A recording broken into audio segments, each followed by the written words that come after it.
Assalamualaikum warahmatullahi wabarakatuh. Perkenalkan, nama saya Anzalna Afriani dengan NIM 2214010198. Saya berasal dari kelas PIP. Di sini saya akan mempresentasikan tugas tafsir Tarbawi, yaitu proposal penelitian yang berjudul Pendidikan Beriman kepada Allah Subhanahu wa Ta'ala berlandaskan Quran Surat Ali Imran ayat 84 sampai 87. Oke, yang pertama kali kita bahas di proposal penelitian ini yaitu tentang latar belakang. Di sini saya membahas latar belakang yaitu tentang pendidikan telah hadir di muka bumi sejak awal kehadiran manusia. Secara historis, pendidikan dimulai dengan proses yang sederhana, yakni ketika orang tua mendidik anak mereka atau anak memperoleh pengetahuan dari orang tua atau tokoh-tokoh dewasa sekitarnya. Tujuan utamanya adalah agar anak dapat mengatasi tantangan kehidupan sehari-hari dan mencari solusi untuk menghadapi berbagai masalah. Dalam perspektif Al-Quran, pendidikan yang paling pokok adalah pembangunan iman atau akidah pada anak. Tugas utama seorang pendidik adalah menjaga fitrah manusia dari deviasi dan menjaga kepercayaan dari kecenderungan untuk menyekutukan Allah Subhanahu wa Ta'ala.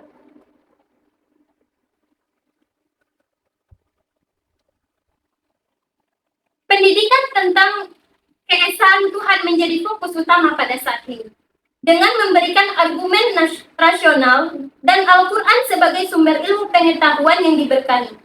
Salah satu cara untuk memahami keimanan yang terdapat dalam Al-Quran adalah melalui ilmu tafsir yang membantu dalam menganalisis dan memahami ayat-ayat suci. Oleh karena itu, pendidikan keimanan mencakup berbagai aspek, dengan banyak Al-Quran dan hadis yang menyoroti pentingnya pembangunan iman. Sebagai contoh, dalam Al-Quran Surat Ali Imran ayat 84-87, Allah memberikan petunjuk mengenai pendidikan keimanan.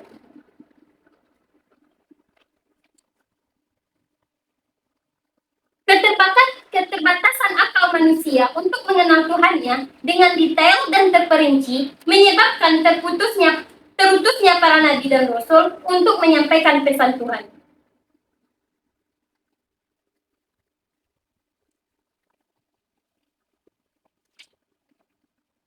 Pentingnya penekanan pada nilai pendidikan keimanan dalam semua aspek kehidupan sangatlah signifikan, karena banyak pelanggaran nilai yang terjadi, termasuk moral, sosial, dan nilai-nilai lainnya, yang terjadi sebagai akibat dari penurunan kesadaran manusia akan pentingnya keimanan dan dalam hidup. Seiring dengan percepatan arus globalisasi yang ditandai oleh kemajuan teknologi dan informasi, munculnya berbagai masalah baru yang sering kali ditandai oleh kemajuan teknologi dan informasi. Munculnya berbagai masalah baru yang sering kali terjadi pada individu dan masyarakat.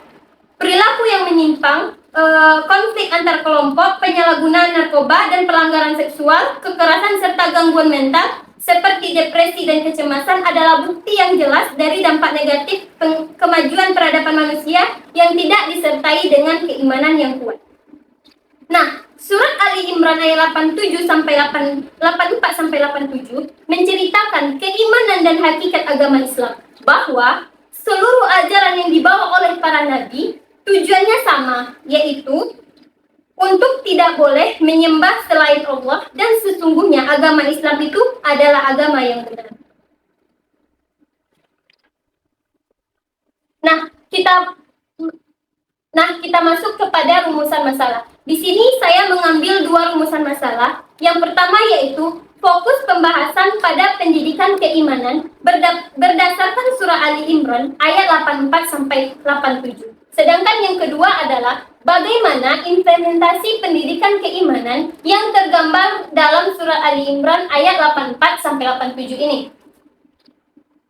Adapun batasan masalah yang saya ambil, yang pertama yaitu memfokuskan kepada pembahasan pada pendidikan keimanan berdasarkan surah Ali Imran ayat 84-87. Dan yang kedua, menjelaskan implementasi pendidikan keimanan yang tergambar dalam surah Ali Imran ayat 84-87.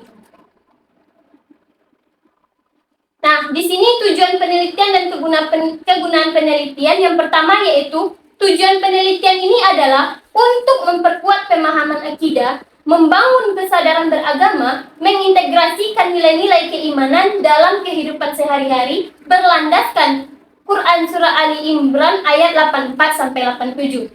Sedangkan kegunaan penelitian di sini saya membuat dua kegunaan penelitian. Yang pertama yaitu kegunaan teoritis, yang mana kegunaan teoritis ini menegaskan pentingnya iman sebagai landasan moral dan etika. Pendidikan yang berlandaskan pada ayat-ayat ini dapat membantu dalam membentuk karakter yang berintegritas dan bertanggung jawab sesuai dengan ajaran Islam. Dan yang kedua adalah kegunaan akademis.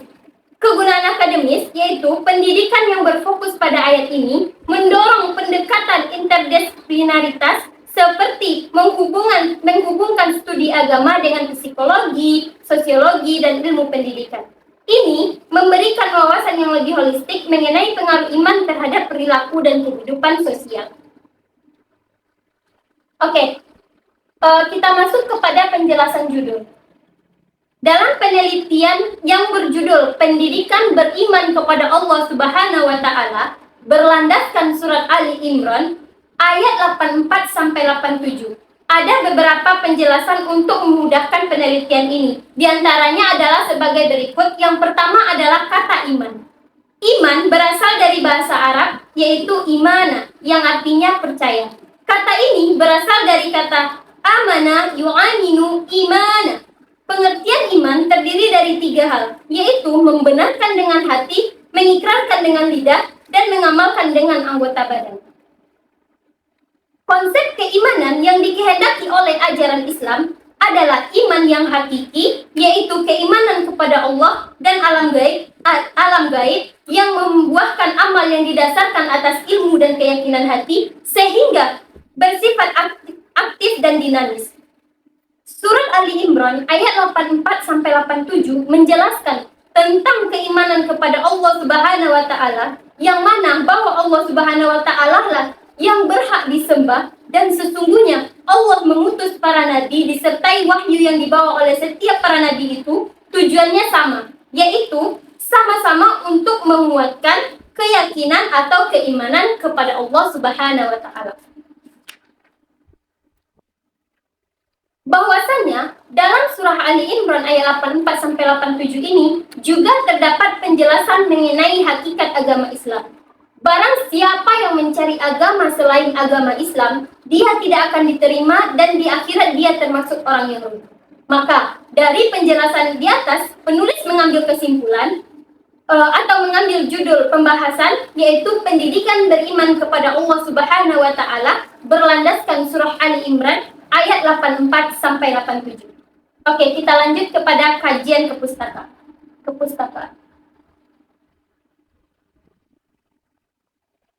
Sejauh penelusuran yang dilakukan penulis, banyak penelitian telah membahas konsep pendidikan beriman kepada Allah Subhanahu wa Ta'ala.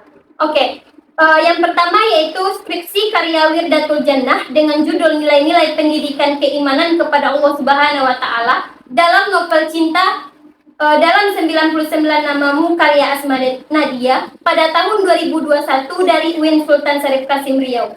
Penelitian ini menggunakan metode penelitian library research dengan mengumpulkan data melalui data pustaka, membaca dan mencatat, dan serta mengolah bahan penelitian. Hasil penelitian menunjukkan bahwa pendidikan beriman kepada Allah ialah mengitikadkan dengan hati, menuturkan dengan lidah, dan mengerjakan dengan perbuatan. Dan yang kedua adalah yaitu dalam jurnal penelitian karya Oktaviandri dengan judul Mengenal Pendidikan Keimanan dalam Al-Quran. Pada tahun 2017, hasil penelitian menunjukkan bahwa pendidikan keimanan telah tercermin dan diatur di dalam Al-Quran, sehingga setiap muslim yang akan menanamkan pendidikan keimanan maka harus berpedoman dan berpatokan kepada Al-Quran.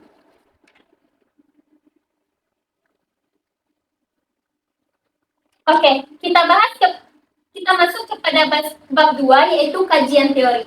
Yang pertama di sini saya membahas tentang pendidikan.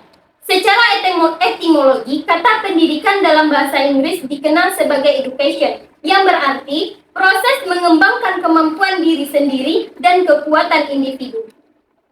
Sedangkan menurut Ki Hajar Dewantara, pendidikan adalah proses membimbing segala kekuatan alami yang dimiliki oleh peserta didik agar mereka sebagai individu dan anggota masyarakat dapat mencapai keselamatan dan kebahagiaan yang optimal. Di sisi lain, Omar H. Malik menjelaskan bahwa pendidikan adalah suatu proses untuk mempengaruhi siswa agar dapat menyesuaikan diri dengan lingkungan sebaik mungkin, sehingga terjadi perubahan dalam diri mereka yang memungkinkan mereka berfungsi secara efektif dalam kehidupan bermasyarakat. Selanjutnya, dijelaskan dalam Undang-Undang Nomor 20 Tahun 2003. Pendidikan adalah usaha sadar dan terencana untuk mewujudkan suasana belajar dan proses pembelajaran agar peserta didik secara aktif mengembangkan potensi dirinya untuk memiliki kekuatan spiritual, keagamaan, pengendalian diri, kepribadian, kecerdasan, akhlak mulia, serta keterampilan yang diperlukan dirinya, masyarakat, bangsa, dan negara. Jadi, menurut penulis sendiri, pendidikan adalah suatu usaha yang dilakukan yang bertujuan untuk mengembangkan kemampuan serta potensi yang dimiliki oleh peserta didik, baik dari segi akademis maupun non-akademis, agar tercapainya keterampilan yang diperlukan dirinya, masyarakat, bangsa, dan negara. Oke, kita masuk kepada pembahasan iman. Iman secara bahasa berasal dari kata amanah, yu'aminu, imanan, yang artinya adalah percaya. Namun, iman bukan hanya sekedar percaya, melainkan keyakinan yang mendorong seorang muslim untuk berperilaku sesuai dengan ajaran agama Islam. Menurut WJS Purwadarminta, iman adalah kepercayaan, keyakinan, ketetapan hati, atau keteguhan hati. Sedangkan menurut Abu Ala Al-Mahmudi menerjemahkan dalam bahasa Inggris, yaitu yang berarti mengetahui, mempercayai, dan meyakini tanpa sedikit pun keraguan. Sedangkan Shihab menjelaskan pengertian iman menurut bahasa adalah pembenaran. Berapa ahli mengartikan sebagai pembenaran hati terhadap apa yang didengar oleh telinga.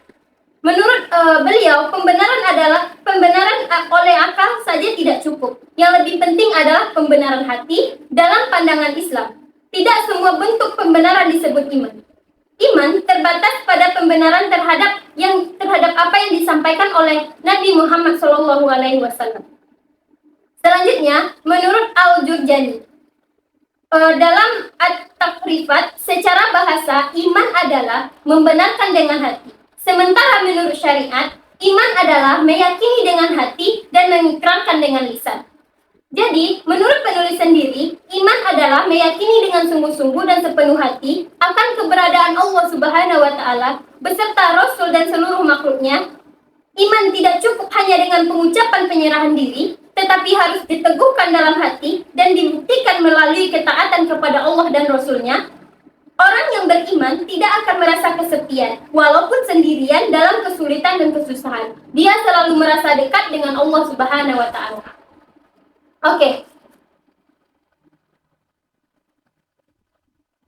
Kita masuk kepada bagian C, yaitu Quran Surah Ali Imran ayat 84 sampai 87. Yang mana yang pertama yaitu lafaz ayat dan terjemahan. Yang berbunyi, A'udzu billahi minasy syaithanir rajim. Bismillahirrahmanirrahim. Qul amanna billahi wa unzila alaina wa ma unzila ala Ibrahim وما أنزل على إبراهيم وإسماعيل وإسحاق ويعقوب أوتي موسى وعيسى والنبيون من ربهم لا نفرق بين أحد منكم والأسباط وما نحن له مسلمون ومن يبتغي الإسلام دينا فلن يقبل منه وهو في الآخرة من الخاسرين كيف يهدي الله قوما كفروا بعد إيمانهم وشاهدوا أن الرسول حق وجاءهم البينات والله لا يهدي القوم الظالمين أولئك جزاؤهم أن عليهم لعنة الله والملائكة والناس أجمعين Sadaqallahul Azim. Yang mana artinya dengan menyebut nama Allah yang Maha Pengasih lagi Maha Penyayang.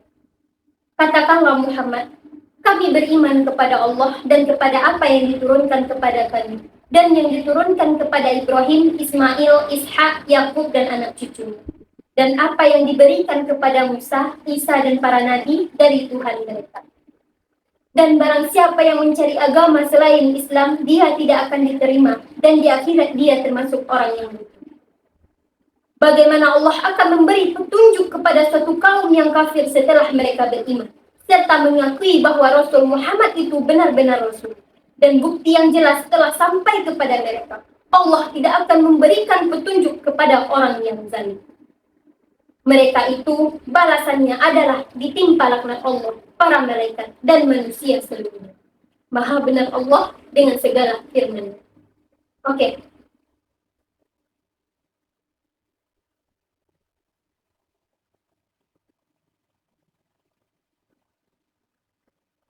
Kita masuk kepada apakah Al-Quran surah Ali Imran ini ayat 84-87 ini termasuk kepada Makkiyah dan Madaniyah. Makkiyah dan Madaniyah juga dapat didefinisikan berdasarkan kajian historis. Surah Makkiyah dan Makkiyah banyak membahas tentang ketauhidan, mencerminkan masa ketika Rasulullah berada di Mekah, lingkungan yang keras dan dikuasai oleh kaum kafir Quraisy.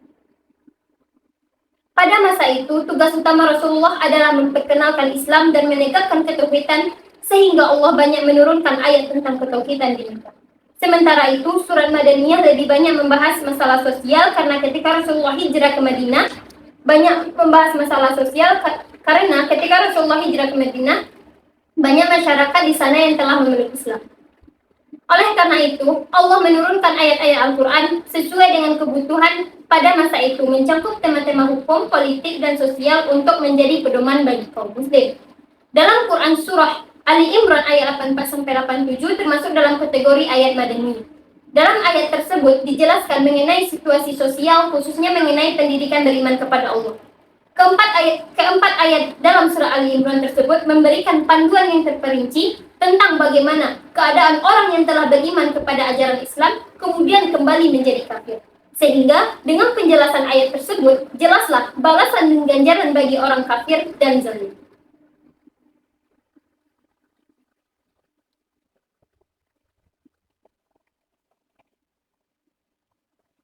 Oke, kita masuk kepada asbab an-nuzul Quran surah Ali Imran ayat 84-87.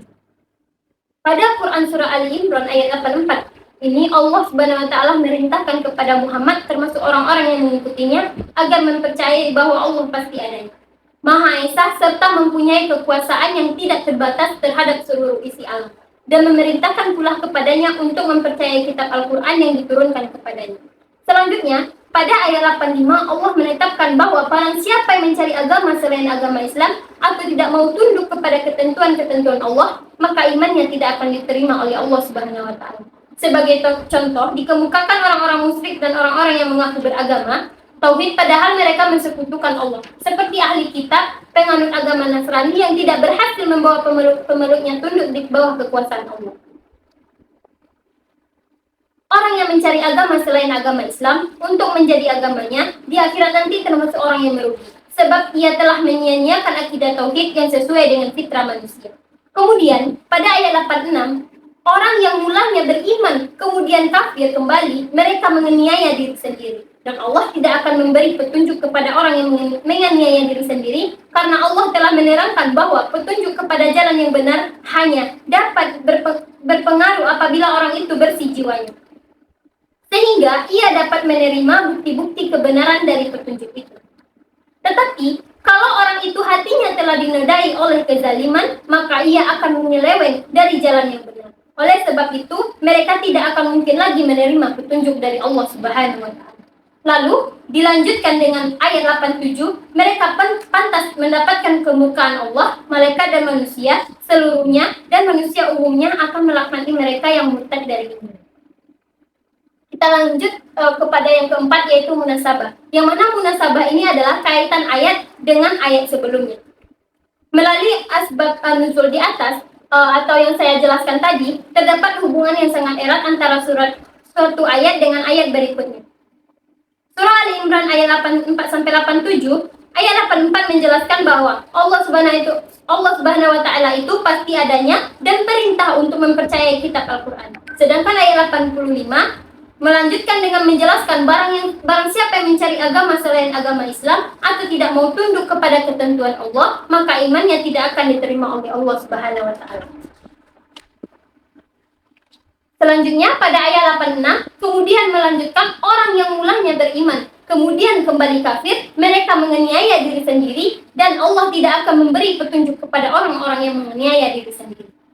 Oke, dilanjutkan kepada ayat 87 menjelaskan orang yang demikian itu pantas mendapatkan kemurkaan dari Allah Subhanahu wa Ta'ala.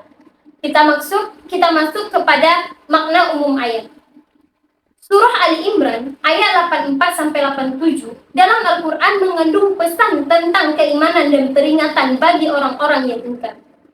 Yang pertama yaitu ayat 84 ini menyatakan bahwa Nabi Muhammad SAW dan para pengikutnya beriman kepada Allah dan wahyu yang diturunkan kepada mereka serta kepada para nabi sebelumnya. Mereka tidak membeda-bedakan satupun di antara para nabi dan mereka menyerahkan diri kepada Allah.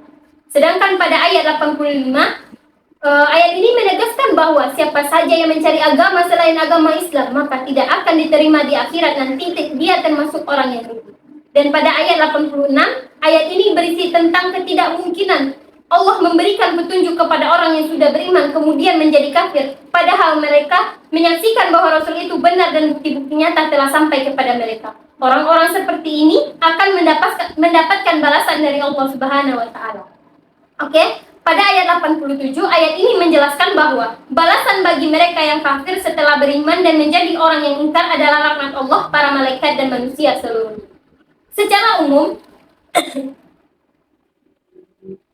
rangkaian ayat ini menegaskan pentingnya konsistensi dalam keimanan, ancaman bagi mereka yang murtad setelah beriman, dan kepastian akan balasan buruk bagi mereka yang ingkar setelah mendapatkan petunjuk yang jelas. Nah, adapun relevansi ayat dengan pendidikan, Surah Ali Imran ayat 84-87 ini bercerita mengenai perintah untuk beriman kepada Allah Subhanahu wa Ta'ala dan perintah untuk berserah diri dan taat dan patuh. Kemudian ayat tersebut juga menjelaskan tentang kebatilan orang yang tidak mengikuti agama Islam serta ganjaran dan ancaman bagi orang yang zalim dan kafir. Sehingga pendidikan yang bisa kita ambil dari surah Ali Imran ayat 84-87 adalah pendidikan tentang keimanan atau kepercayaan serta menyerahkan diri hanya kepada Allah Subhanahu wa Ta'ala.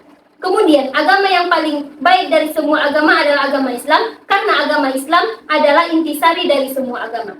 Jika meninjau kembali surah Ali Imran ayat 84-87, ayat ini juga menceritakan tentang orang yang masuk Islam kemudian keluar kembali dari Islam. Nah, orang tersebut akan mendapat laknat dari Allah Subhanahu wa Ta'ala, malaikat-malaikatnya serta laknat dari manusia.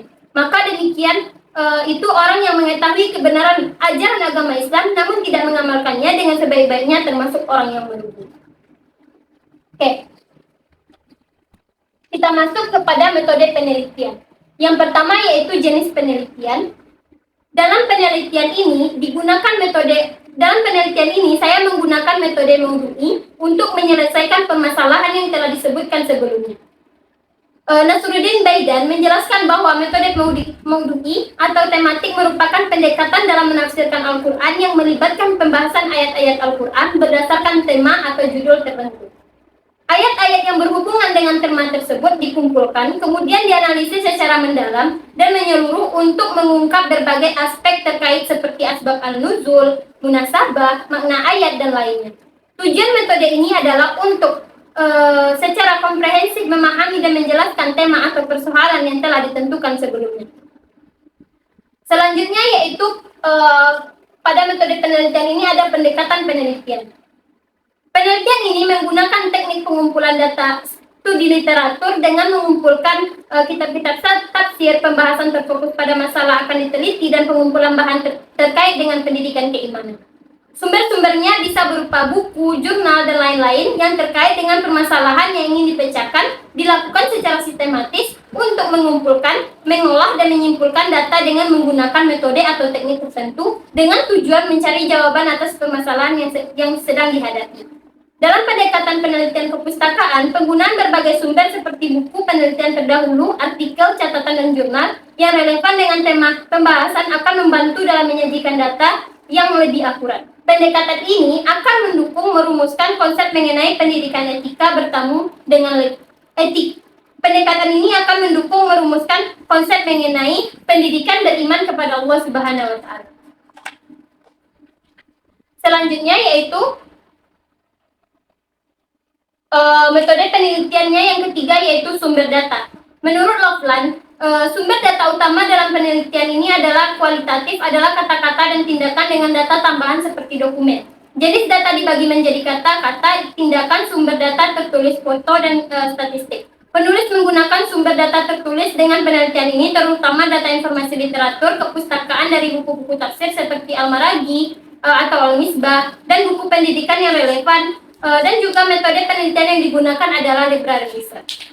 Nah, mungkin demikian yang dapat penulis sampaikan. Salah dan kurangnya mohon maaf. Wabillahi taufiq wal hidayah. Wassalamualaikum warahmatullahi wabarakatuh.